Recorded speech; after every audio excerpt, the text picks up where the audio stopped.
महाभारत का युद्ध तो खत्म हो गया था, लेकिन पांडवों की असली लड़ाई तब शुरू हुई जब उन्होंने सब कुछ छोड़ने का फैसला किया। महाभारत के बाद पांडवों का जीवन, युद्ध के बाद का सत्य त्याग और अंत की अमर कथा, युद्ध समाप्त। लेकिन शांति नहीं आई। कुरुक्षेत्र का युद्ध समाप्त हो चुका था। 18 दिनों में धरती ने इतना रक्त पहले कभी नहीं देखा था। कौरवों का अंत हो गया था। धृतराष्ट्र का वंश समाप्त।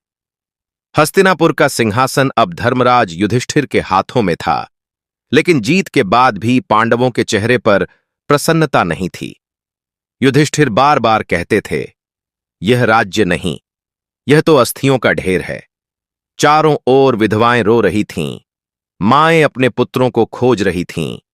धरती पर केवल शोक और मौन था। युधिष्ठिर का राज्याभिषेक, भगवान श्रीकृष्ण के समझाने पर और ऋषि मुनियों के आग्रह से युधिष्ठिर ने अनिच्छा से राज स्वीकार किया। राज्याभिषेक हुआ, लेकिन युधिष्ठिर ने कभी स्वयं को राजा नहीं माना। वे कहते थे, राजा वही होता है जो प्रजा के दुख को अपना दुख माने। भीम न्यायप्रिय, अर्जुन सीमाओं के रक्षक, नकुल प्रशासन सहदेव, नीति और ज्योतिष, और द्रौपदी राजमहल में होते हुए भी तपस्विनी जीवन जीने लगीं। अश्वमेध यज्ञ। लेकिन मन अशांत राज्य की स्थिरता के लिए युधिष्ठिर ने अश्वमेध यज्ञ किया। अर्जुन घोड़े के साथ पूरे भारतवर्ष घूमे। जहां जहां घोड़ा गया, राजाओं ने पांडवों का धर्म स्वीकार किया, लेकिन युधिष्ठिर के हृदय का बोझ कम नहीं हुआ।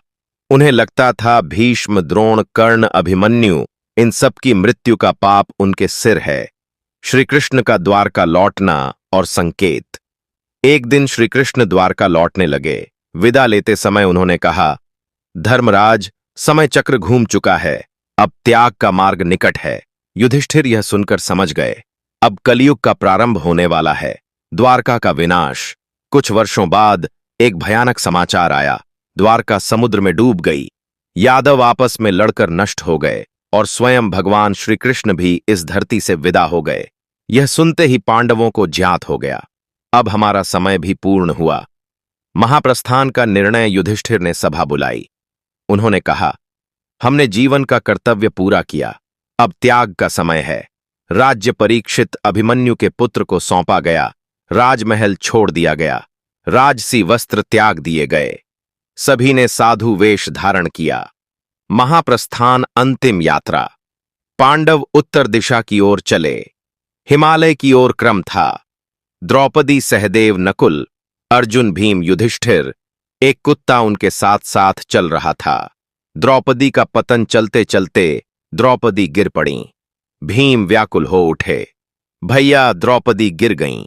युधिष्ठिर बोले, उन्होंने अर्जुन से अधिक प्रेम किया, यही उनका बंधन बना और वे आगे बढ़ गए।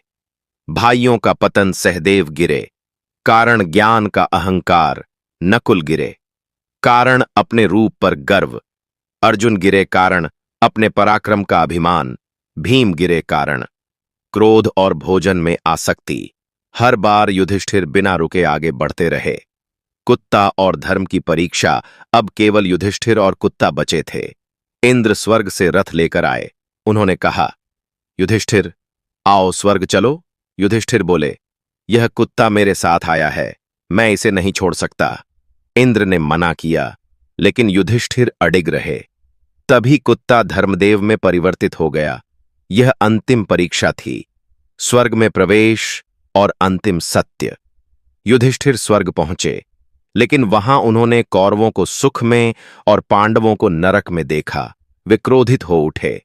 तभी यह सब माया समाप्त हुई। सभी पांडव दिव्य रूप में प्रकट हुए।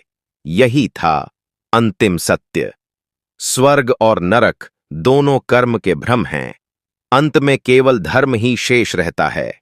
कथा का सार क्या है? युद्ध जीतने से बड़ा है, त्याग शक्ति से बड़ा है, धर्म और जीवन से बड़ा है।